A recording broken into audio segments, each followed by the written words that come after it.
This is your technical update from the LMAX Exchange Research and Analytics Desk for Monday, July 27th, 2015.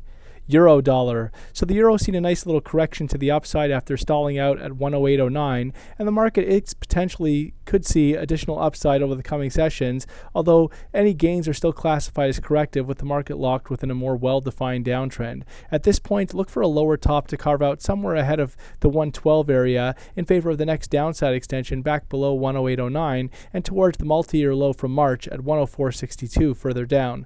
At this point, really only a break back above 12.15, 12.16, the high from the 10th of July, would take the immediate pressure off the downside.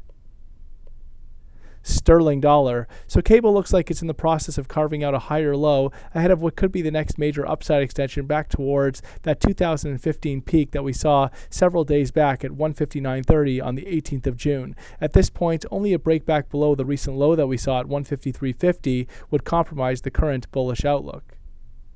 Dollar yen. So dollar yen could be in the process of carving out a lower top after stalling out ahead of 124.50, with the market potentially poised for deeper setbacks back down towards the recent lows that we saw going back to the 8th of July, which come in at 121.30. At this point, only a close back above 124.50 would put the pressure back on the top side.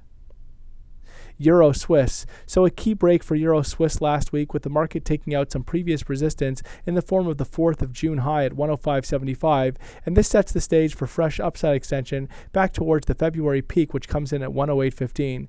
At this point, any setbacks should be very well supported ahead of 104, while ultimately only back below 102.35 would compromise the recovery outlook for Euro Swiss.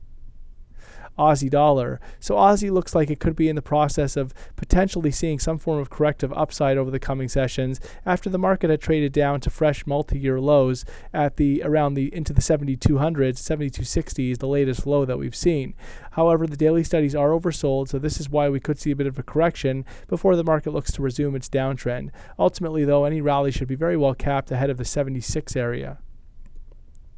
Dollar CAD. So dollar CAD put in an interesting day on Friday, with the market potentially putting in a bearish reversal day, sort of like a gravestone doji close on Friday after we put in fresh multi-year highs just over 131, but then decided to close all the way back down by opening levels. This sets the stage for an overdue corrective pullback in this market after the daily RSI traded well into overbought territory up towards 80 and is now starting to pull back and look to normalize a little bit. Again, the uptrend remains firmly intact here, but there is risk for a few hundred points to the downside in favor of a higher low and bullish continuation.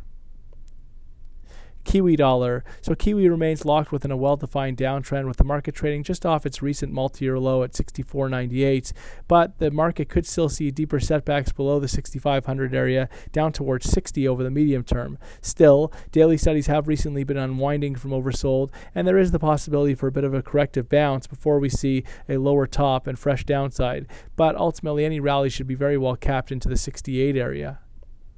SPX 500. So the S&P 500 had a major pullback last week after once again stalling out ahead of that critical record high from May at 2137. The topside failure suggests that this market could be putting in a more meaningful longer-term top, though we would need to see a break below the March low, which comes in at 2040, to confirm and accelerate declines. Gold. So gold still is under pressure after that severe drop that we saw to fresh multi-year lows last week in the 1070s, and at this point the market could be poised for deeper setbacks down towards the psychological barrier at 1000.